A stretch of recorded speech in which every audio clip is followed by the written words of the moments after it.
My name is Carson Redeye. I'm one of the lead cultural interpreters here at the Onosogwende Cultural Center, and thank you all who made it tonight. And I'd like to introduce Laura Habecker. Thank you. Good evening. I'm starting with the museum diorama that's up at, or was up at the State Museum in Albany, that it's supposed to be depicting Caneadea. It looks very familiar to me, and I grew up going to the museum, so I'm assuming I saw it at some point. But I'd like to point out, I'm just going to flip back and forth a little bit just to start. If you look at the landscape lines in the background between these two pictures, I think they actually caught Caneadea pretty well. So I thought that was pretty cool. Yahweh, I want to begin by acknowledging that I have been invited to your land, and I want to honor that in your own language, so I practiced. But Yahweh, I hope I'm saying that correctly. I'm thankful that you are well, and I'm honored that you have invited me to speak here tonight. I thank Hayden Haynes for inviting me. It's such a pleasure to be here. I also specifically want to consciously and intentionally recognize and acknowledge and honor the fact that we will be speaking about, not on, but speaking about the Caneadea Township, which is of some of the traditional and ancestral lands of the Onondaga. Did I say it? Was it close? Close, okay. Or the Great Hill people. I'll stick to Great Hill people. A little bit about myself and why I'm the one here speaking. I am 12th generation Mohawk of the Turtle Clan from the Albany area. I know that's just very little bit, but my grandmother, my maternal grandmother, raised us to be very interested in our indigenous background, ancestral background. And we did grow up going to the State Museum, learning about the people of the Longhouse and such things. So it's very important to me, and that's why I'm interested in what we're talking about today. I'm also the present town historian of Caneadea and the archives coordinator of the New York State College of Ceramics Archive at Alfred University. I am the former archivist of Houghton University, so that's when I discovered the role of the Seneca in the town's history.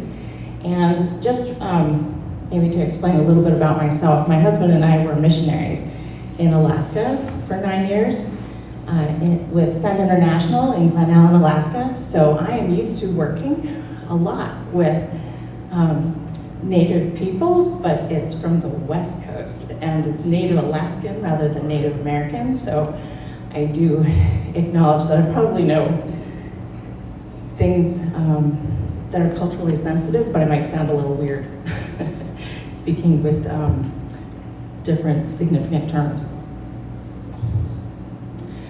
I also want to look at some of my sources. All of my sources are dated from 1829 or later, and that means that everything is after the reservation in Caneadea dissolved. So I'm always looking for what are primary sources, and that is defined as a document, first-hand account, or other source that constitutes direct evidence of an object of study.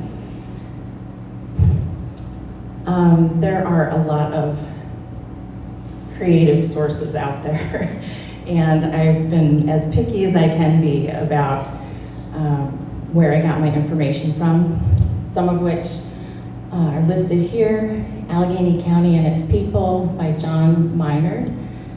He was the county historian way back.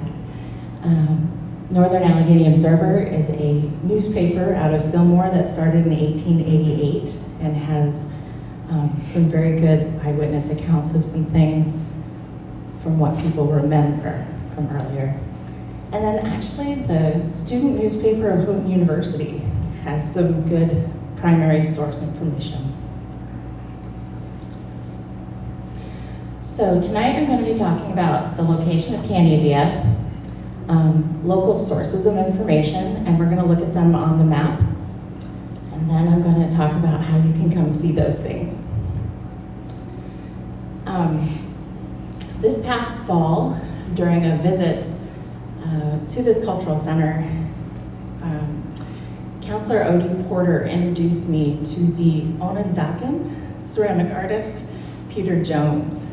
And he proceeded to tell me why Caneadea made such a good location for the Seneca community. He mentioned that they were always looking for three things when they were looking for a place to settle. They were looking for water, land, and clay. And that really surprised me until I started thinking, you know, I wouldn't want to drag clay around. You gotta have clay right there. Well, we are full of clay.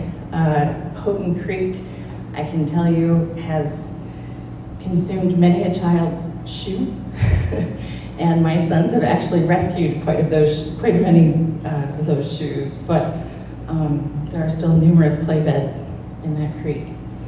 He also said that the area, the land, the resources typically lasted, I think he said 20 years. It's 20 to 30 years. But our records show that the Seneca were actually in Caneadea already established in 1765 and left in 1826. So that's 161 years of trying to live on the same land in the same spot, and it was well taken care of.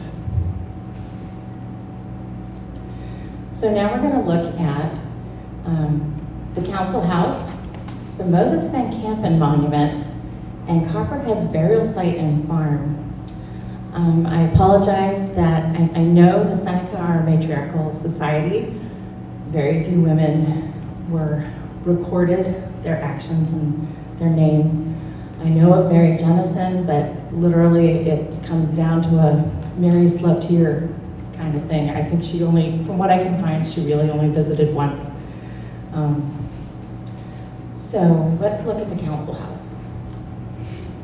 This is off of a published, what they called a bulletin,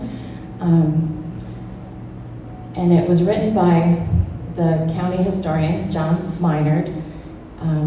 He's saying that the council house was erected about 1765, and this is a picture of it, when the gentleman on the left, which happens to be William Letchworth, speaking to the gentleman on the right, who is John Minard, they were talking about moving the council house to Letchworth's property so that they could preserve it. So Minard was commissioned to save the building. He marked the logs in order.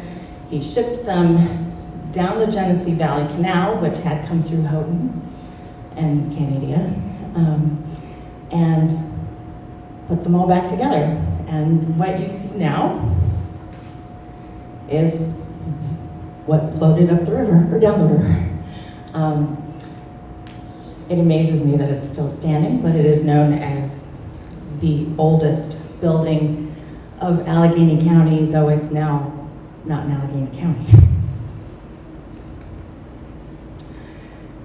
Another historic site is where Moses Van Campen, who was a major in the U.S. Army during the Revolutionary War, ran the gauntlet.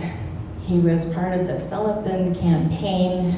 He was out to obliterate the native population, and he was caught. He was captured. So he was forced to run the gauntlet. He survived and then was marched to Fort Niagara. But this stone only marks that this is where Moses Van Campen ran the gauntlet. And at the very end, it does say at the bottom, 30 rods from here stood the council house. Well, we need a more Seneca-centric historic marker put up. This is the only marker for the Caneadea village site. And it's helpful, but not helpful enough. Joe Stallman and I are talking about putting together a more modern and Seneca-centric historic marker in the same area so that we can come visit it. Then we move on to post-revolution, we get to the Treaty of Big Tree. For such an important village in Seneca's history, I'm surprised that the Treaty of Big Tree usually only mentions Caneadea maybe in one sentence. Oh yeah, and there's this little reservation on the side. But it was 8 miles by 2 miles, and it stretched into 4 different townships. And it contains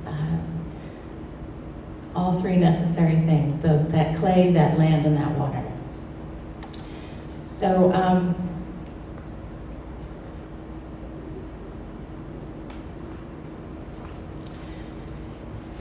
this reservation that they created really only lasted just under 3 decades, and it was dissolved by 1826. I'm going to show you 2 maps. One map from 1829, which is only 3 years after the reservation was dissolved, and another one that celebrates Caneadea Township in the year 1900. But first, since we are on Zoom and being recorded, I just want to make sure we're all on the same page here. We are talking about Allegheny County, which is in that red box there on the state New York map.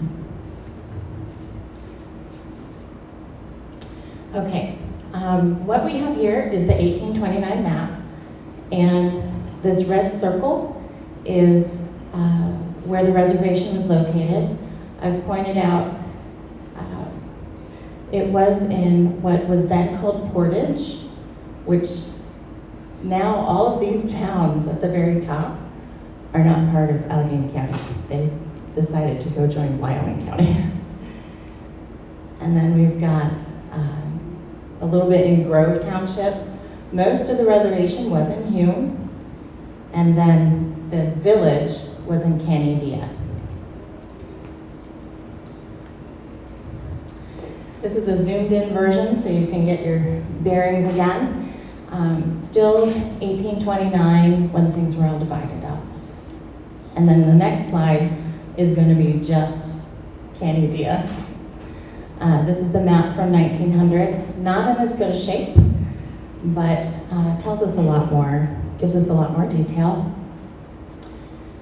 If it helps to get your bearings when I flip, look, oops, there we go. Look for the 6. That stands for School District 6, which is what Houghton was, but it helps you kind of figure out what you're looking at here. So on this map are a bunch of dotted lines that are recording what they remembered where the Indian trails were. The top arrow and the bottom arrow, right there, are pointing to trails. I think one of my students once tried to follow as best he could, and we think this one headed towards Painted Post. This one followed the river south. And then there's another one here that was an Indian path. We think that is how they headed north to Fort Niagara when they captured Moses Van Campen. Now, there's a reason why we're going to go through some of these sites so you can get your bearings later with the satellite images that I got. But right here, excuse me, if you were at the field day last year, the campus is approximately right here on this ridge for Houghton University. And our event is what is on here labeled Thayer Estate. And the village site was right there. Now, There's some other dotted lines on this map that show where the river has changed so much just from the beginning of the Caneadea Township to the celebration in 1900. So they put both places of where the river has gone, and basically now the river runs straight through the site of the former village. So I want to talk a little bit about Shango, because that'll explain some other things coming up. Shango was a traditional chief of Caneadea, and he was very upset when he had to move. I think he was not part of the Treaty of Big Tree, and he felt betrayed. So he was very angry, moved to Beantown, which is now named Shango. It's in Allegheny County. Excuse me. But I have not researched much of that. There was a lot of, I'm going to say controversy, mild controversy about information about Shango. Caneadea was accused of a number of odd things, and Shango and Copperhead were the same people, and just some really odd things. I moved here 10 years ago and learned as much as I could, and discovered some primary sources to prove that Shango and Copperhead were two different people. So if you'd like to look more into that, I don't know much about Shango because he did move out of the township. But Copperhead, I do know about. He did not move away. He actually moved closer to the people in Houghton, in that hamlet, and became a part of the community. And he died in 1864, just a few days after his cabin had caught fire. So this is why we were talking about Shango and Copperhead. I know this is called Shango Flats. I haven't been able to confirm if this is where his farm was or not. Copperhead's burial site at the moment is up on the Houghton University campus.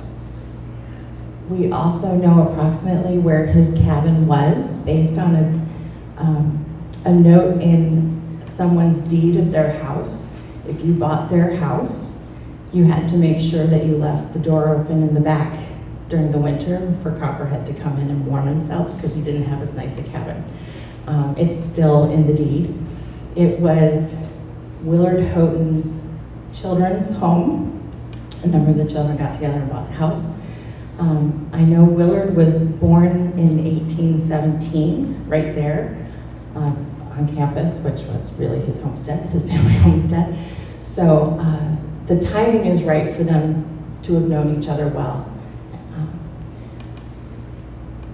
So when his cabin burned, they tried to respectfully bury him where he was, but there was a creek, a dry creek, and it would get really bad in the rain, only in the rain.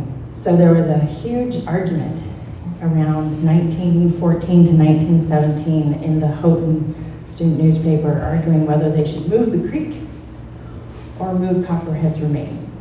What was the most respectful thing? What was the most able thing to do? They decided not to move the creek and tried. They didn't have anyone, I'm assuming they didn't have anyone to ask from the Seneca what would be the most respectful thing for the remains, so they did the best they could.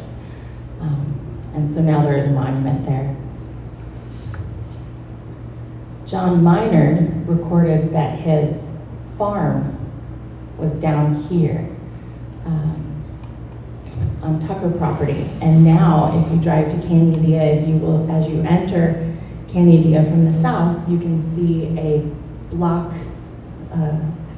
brick and cement block house that is whitewashed and then has, at the present, it has light blue trim, but it's being painted black trim. So I don't know what color it would be in June, but right across the street from that house is where Copperhead's farm was.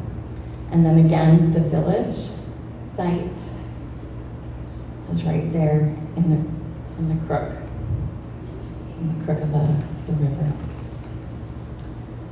So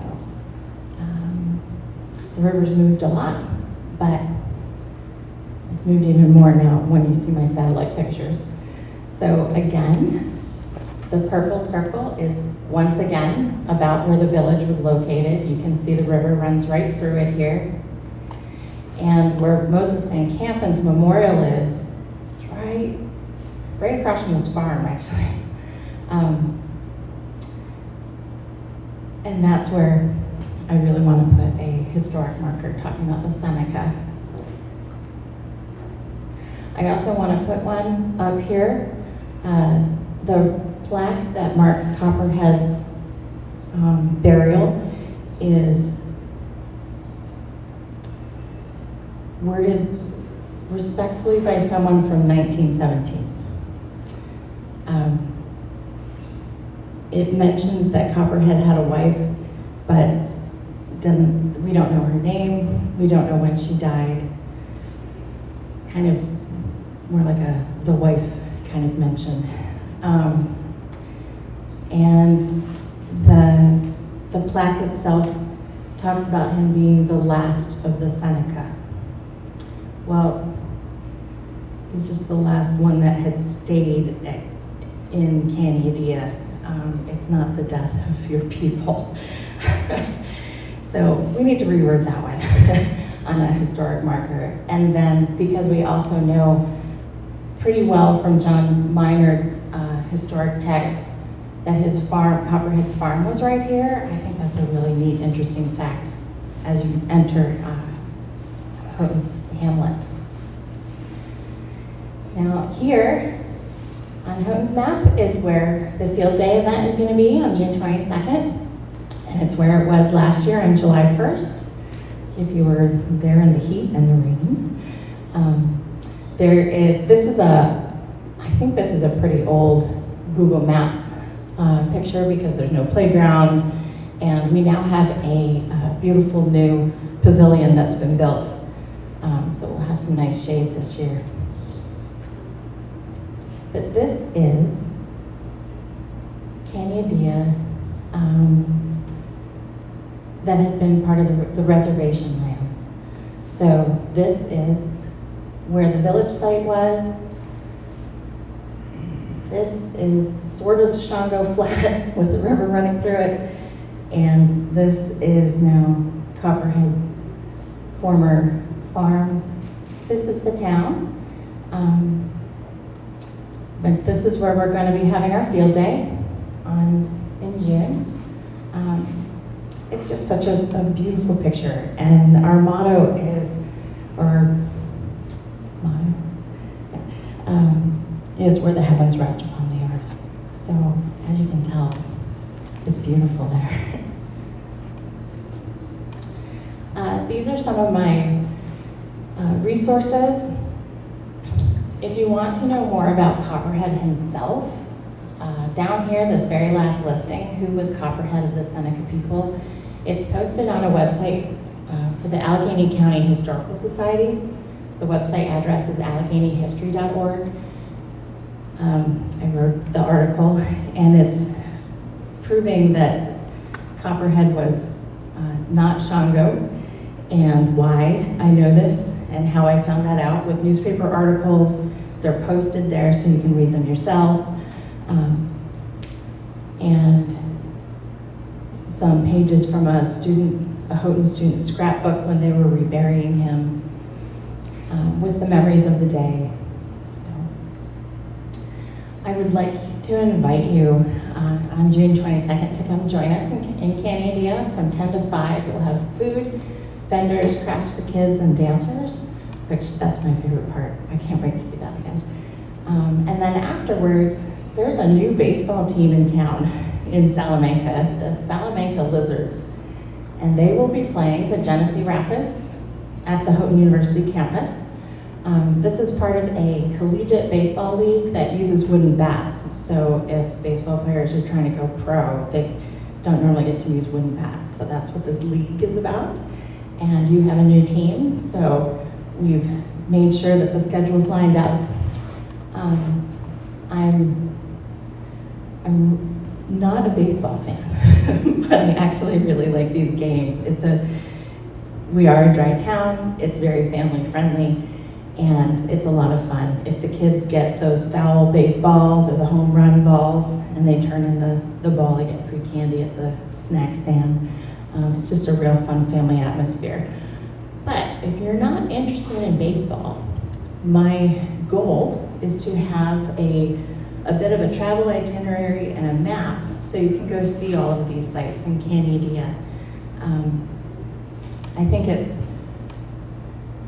it's all really within 10-minute drive, I think, from where we'll be having the field days. So it's all easy access and very easy to go see. And I really look forward to seeing you there. So, Yahweh, thank you very much.